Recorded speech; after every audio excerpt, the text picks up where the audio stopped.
பரிசுத்த வேதாகமத்தை வாசிக்கும்போது அவைகளில் வருகின்ற பட்டணங்கள், சிற்றூர்கள், மலைகள், நதிகள் ஆகியவற்றை பெயரளவில் வாசித்துவிட்டு கடந்து விடாமல் இவற்றிற்கு இப்போது என்ன பெயர் இருக்கின்றது, எப்படி இந்த நாடும் இந்த நாட்டின் நகரங்களும் வேதாகமத்துடன் சம்பந்தப்பட்டிருக்கின்றது என்பதை பற்றி நாம் தெரிந்து கொண்டால் வேதாகமத்தை இன்னும் தெளிவாக விளங்கிக் கொள்ள முடியும்.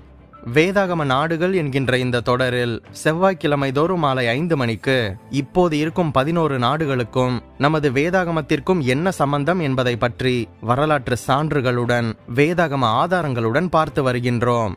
இத்தாலி நாட்டை பற்றி பார்க்கலாம். இந்த இத்தாலி தேசம் வேதாகம நிகழ்ச்சிகளுடன் மிக நெருக்கமான நாடு என்று கூறலாம். குறிப்பாக புதிய ஏற்பாட்டு காலத்தில் ரோம் நகரை தலைநகரமாக கொண்டு விளங்கிய இத்தாலி நாடு அரசியலோடும் பின்பு கிறிஸ்தவ மார்க்கத்தோடும் அதிக தொடர்புடையதாக இருந்தது. Every road leads to Rome, அதாவது சகல பாதைகளும் ரோமுக்கு நேராக போகின்றது என்கின்ற பழமொழிக்கேற்ப இந்த ரோமாபுரி முக்கிய நகரமாக திகழ்ந்தது. இந்த ரோமாபுரி உலகையே ஆட்சி செய்தது என்று கூட நாம் கூற முடியும். இந்த இத்தாலி நாடு மத்திய தரைக்கடலை அடுத்துள்ள ஒரு தீபகற்ப நாடு. வடக்கே இதன் எல்லையாக பிரான்ஸ், சுவிட்சர்லாந்து, ஆஸ்ட்ரியா, யூகோஸ்லோவியா என்கின்ற நாடுகள் அமைந்துள்ளன. சில புள்ளி விபரங்களை பார்ப்போம். இந்த இத்தாலி நாட்டின் பரப்பளவு 3,00,000 சதுர கிலோமீட்டர். இதன் மக்கள் தொகை 2022 படி சுமார் 5.8 கோடி. இங்கு கல்வி கற்றோர் 90%. இதன் அரசாங்க மொழி இட்டாலியன். இதன் தலைநகர் ரோம். இந்த நாட்டின் முக்கிய நகரங்கள் மிலன், நாப்பிள்ஸ், டுரின், ஜெனோவா மற்றும் பிளாரன்ஸ். 1984 வரை கிறிஸ்தவ ரோமன் கத்தோலிக்க மார்க்கம்தான் இந்த நாட்டின் அரசாங்க மார்க்கமாக இருந்தது. ஆனால் தற்போது எல்லா மார்க்கங்களும் வளர இங்கு சட்டம் அனுமதிக்கின்றது.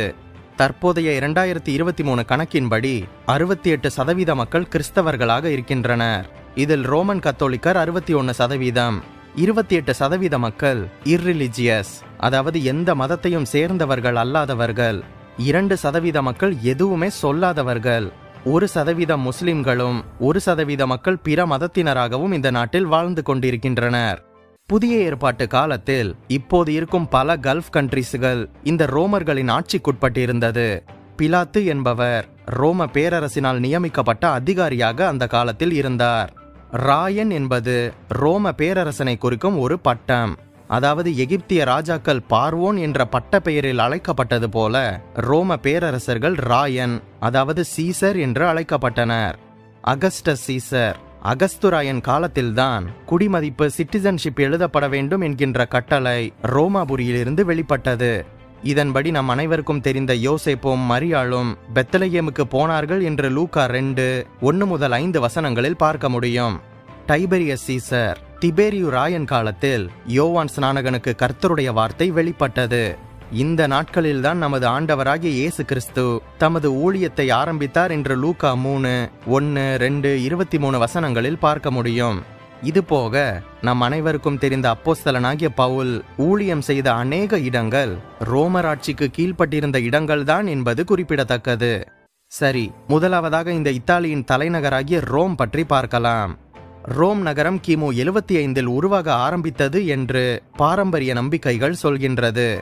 இந்த ரோம் நகரின் முதல் அரசன் ரோமுலஸ். மத்திய தரைக்கடலிலிருந்து சுமார் 25 கிலோமீட்டர் தூரத்தில் இந்த ரோமாபுரி அமைந்திருக்கின்றது. டைபர் என்கின்ற நதிக்கரையில் இந்த ரோம் கட்டப்பட்டிருக்கின்றது. இது ஒரு சிறிய குன்றுகளின் மேல் கட்டப்பட்ட நகரம். இது ஆரம்ப நாட்களில் பாலடின் என்கின்ற சிறிய குன்றின் மேல் கட்டப்பட்ட ஒரு சிற்றூராக இருந்தது. பின்பு அருகில் உள்ள மற்ற குன்றுகளிலும் மக்கள் குடியேறினர். ஆகவே பிற்கால நாட்களில் ரோம் மிகப்பெரிய நகரமாக மாறியது. இந்த ரோமில் 7 குன்றுகள் இருக்கின்றது.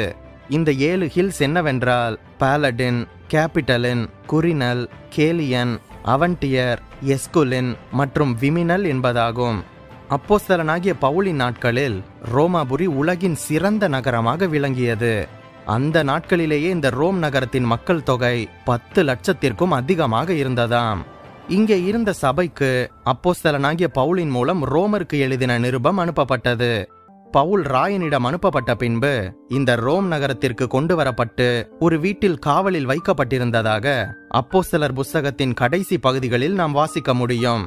அதுபோக பவுல் இரத்த சாட்சியாக மரித்ததும் இந்த ரோம் பட்டணத்தில்தான். அப்போஸ்தலனாகிய பவுலின் வாழ்க்கை வரலாறும் செய்த ஊழியங்கள் பற்றியும் அனுபவித்த பாடுகள் பற்றியும் அவர் எப்படி தலை வெட்டப்பட்டு மரித்தார் என்பது பற்றிய A to Z complete video link டிஸ்கிரிப்ஷனில் இருக்கின்றது. பார்க்காதவர்கள் பின்னர் பார்த்து கொள்ளுங்கள்.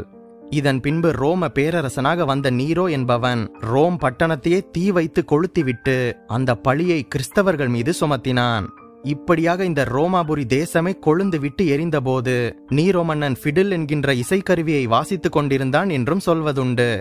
இந்த ரோம பேரரசனாகிய நீரோவினால் பல கிறிஸ்தவர்கள் துன்புறுத்தப்பட்டனர். இந்த நீரோ கிறிஸ்தவர்களை மிகவும் கொடுமைப்படுத்தி கணக்கே இல்லாமல் அவர்களை கொலை செய்தான். சிங்கத்தை விட்டும் புலிகளை விட்டும் அவர்களை கடிக்க விட்டு ரோம மக்கள் அனைவரும் அதை பார்த்து சிரித்து அதை வேடிக்கை பார்த்து கொண்டாடினர். சபை தீக்கொளுத்தப்பட்டு கிறிஸ்தவராக ஒருவர் இருப்பது சட்டப்படியான குற்றம் என்று அறிவிக்கப்பட்டு கிறிஸ்தவன் என்று ஒருவன் சொன்னாலே அல்லது ஒருத்தி சொன்னாலே அவர்களை நீரோ கொடூரமாக கொலை செய்தான். ஒருவேளை இந்த காலத்தில் இதே போல நடந்தால் நீங்கள் என்ன செய்வீர்கள்? இயேசுவுக்காக சாட்சியாக நிற்பீர்களா? கமெண்ட்ல சொல்லுங்க. இந்த சம்பவங்கள் நடந்து நீண்ட காலத்திற்கு பிறகு கான்ஸ்டன்டைன் என்கின்ற ரோம பேரரசர் ஆட்சிக்கு வந்தார். அவர் இயேசுவை ஏற்றுக்கொண்டு கிறிஸ்தவராக மாறினார். கிபி 313 இவர் இயற்றிய சட்டத்தின்படி கிறிஸ்தவர்கள் அனுபவித்த எல்லா உபத்திரவங்களும் ஒரு முடிவுக்கு வந்தது. அடுத்ததாக அப்பியுபுரம் பற்றி பார்க்கலாம். அப்போஸ்தலனாகிய பவுல் கப்பலை விட்டு இறங்கி ரோமாபுரிக்கு வந்த பாதையில் இந்த அப்பியுபுரம் என்கின்ற இடம் இருக்கின்றது. இதை பற்றி அப்போஸ்தலர் 28:15 நாம் பார்க்க முடியும். அடுத்ததாக மார்டின் சிறைச்சாலை. ரோமாபுரியில் உள்ள இந்த இடத்தில்தான் பவுல் தற்காலிகமாக பாதுகாக்கப்பட்டதாக நம்பப்படுகின்றது. அப்போஸ்தலனாகிய பேதுருவும் கூட இங்கு சிறை வைக்கப்பட்டார் என்பது குறிப்பிடத்தக்கது. அடுத்ததாக பவுலின் ஆலயம். இந்த இடத்தில்தான் பவுல் தலை வெட்டப்பட்டு இரத்த சாட்சியாக மரித்தார் என்று நம்பப்படுகின்றது. இப்போது இந்த இடத்தில் ஒரு மிகப்பெரிய தேவாலயம் இருக்கின்றது. அந்த நாட்களில் இந்த இடம் ரோமாபுரிக்கு வெளியே இருந்தது என்பது குறிப்பிடத்தக்கது. அடுத்ததாக பரிசுத்த படிகள். எருசலேமில் இயேசு நின்று நியாயம் விசாரிக்கப்பட்ட படிகளை இங்கே எடுத்துக்கொண்டு வந்து இங்கே வைத்திருக்கின்றனர். இது பரிசுத்த படிகள் என்று அழைக்கப்படுகின்றது. உங்களுக்கு ஒரு விஷயம் தெரியுமா? இந்த படிகளில் முழங்காலில் நின்று ஜெபித்துக் கொண்டிருந்த போதுதான் விசுவாசத்தால் நீதிமான் பிழைப்பான் என்கின்ற சத்தியத்தை பற்றி மார்ட்டின் லூத்தர் ஒரு வெளிப்பாட்டை பெற்றார் என்பது குறிப்பிடத்தக்கது. இந்த பரிசுத்த படிகள் இப்போது ஸ்கேலா சாண்டா என்கின்ற பெயரில் இப்பொழுதும் இருக்கின்றது. அடுத்ததாக கொலோசியம். கிறிஸ்தவர்களை உயிரோடு பசியுள்ள மிருகங்களுக்கு இரையாக்கிய இடம்தான் இந்த கொலோசியம். இது ஒரு திறந்த வெளி அரங்கமாக சுமார் 50,000 பேர் அந்த காலத்திலேயே பார்வையாளர்கள் உட்கார்ந்து பார்க்கும் வண்ணம் கட்டப்பட்டது.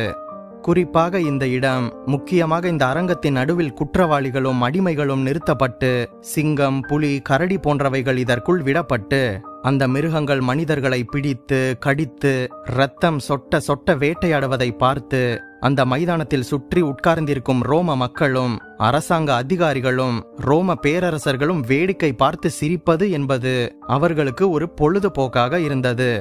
கணக்கற்ற கிறிஸ்தவர்கள் இந்த கொலோசியமில் இரத்த சாட்சிகளாக மரித்திருக்கின்றனர். இப்படியாக இரத்த கரைகளை கொண்டிருக்கும் இந்த கொலோசியம் உலக அதிசயங்களில் ஒன்றாகவும் இருந்திருக்கின்றது.